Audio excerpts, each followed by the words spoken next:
తెలంగాణలో ఎన్నికలు ముగిశాక ఇక అంతా కూల్ అనుకున్నారు. కానీ పరిస్థితి చూస్తుంటే అసలు సిస్సలు పొలిటికల్ వేడి ఇప్పుడే రాజుకున్నట్లు కనిపిస్తోంది.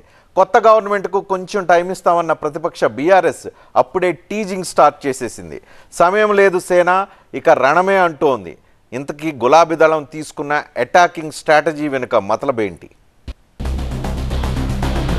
తెలంగాణలో ఎన్నికలు ముగిసి కాంగ్రెస్ నేతృత్వంలో కొత్త ప్రభుత్వం కొలువుదీరడంతో పొలిటికల్ గా పార్టీలన్నీ కాసింత సేదతీరొచ్చనే అనుకున్నారంతా.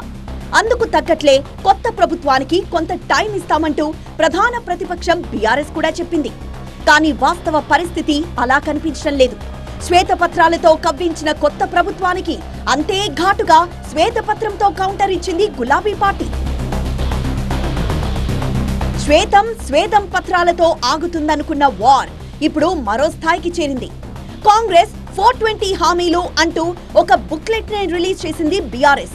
దీన్ని వచ్చే పార్లమెంట్ ఎన్నికల్లో విస్తృతంగా ప్రచారం చేయాలని నిర్ణయించింది.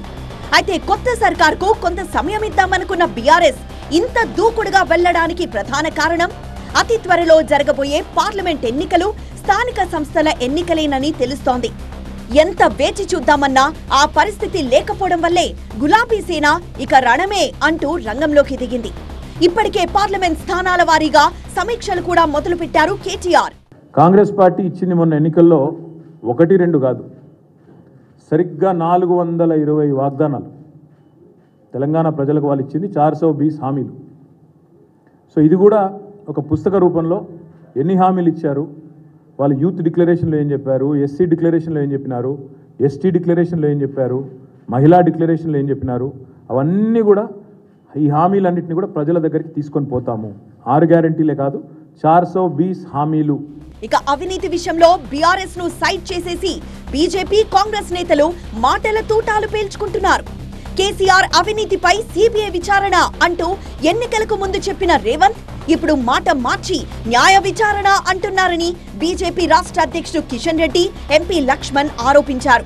దమ్ముంటే సిబిఐ విచారణ కోరుతూ కేంద్రానికి లేఖ రాయాలన్నారు. అయితే దీనికి కాంగ్రెస్ నుంచి కూడా అదే స్థాయిలో కౌంటర్ వచ్చింది.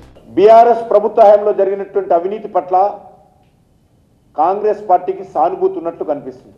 ఎందుకు సిబిఐకి దర్యాప్తుకు అంగీకరిస్తూ కేంద్ర ప్రభుత్వానికి ఉత్తరం రాయడం లేదో ముఖ్యమంత్రి గారు చెప్పాల్సినటువంటి అవసరం ఉంది. మీరు కేంద్రంలో వాళ్ళ రాష్ట్రంలో 3500 రోజులు నడిపించినండి వాళ్ళు. మేము వచ్చి 20 రోజులు పూర్తి కాలే. ఓహో ఆహా అంటే ఎట్లా? ఈ మొత్తం అవినీతిలో బీజేపీ, బీఆర్ఎస్ భాగస్వాములు. కాంగ్రెస్ ప్రభుత్వం పారదర్శకంగా, అవినీతి రహితంగా మేము ముందుకు పోతామని చెప్పి మరోమారు మాటిస్తున్నాము. జ్యుడిషియల్ ఎంక్వైరీ కూడా త్వరలో మొదలవుతుంది. తెలంగాణలో అసెంబ్లీ ఎన్నికల అగ్గి పార్లమెంట్ ఎన్నికలు, స్థానిక ఎన్నికలు అయిపోయేదాకా కూడా రాజుకుంటూనే ఉంటుందని ప్రస్తుత పరిస్థితిని చూస్తే స్పష్టమవుతోంది. మరి ఈ పొలిటికల్ నిప్పులు ఎవరికి లాభం చేకూరుస్తాయో, ఎవరిని నష్టపరుస్తాయో చూడాలి.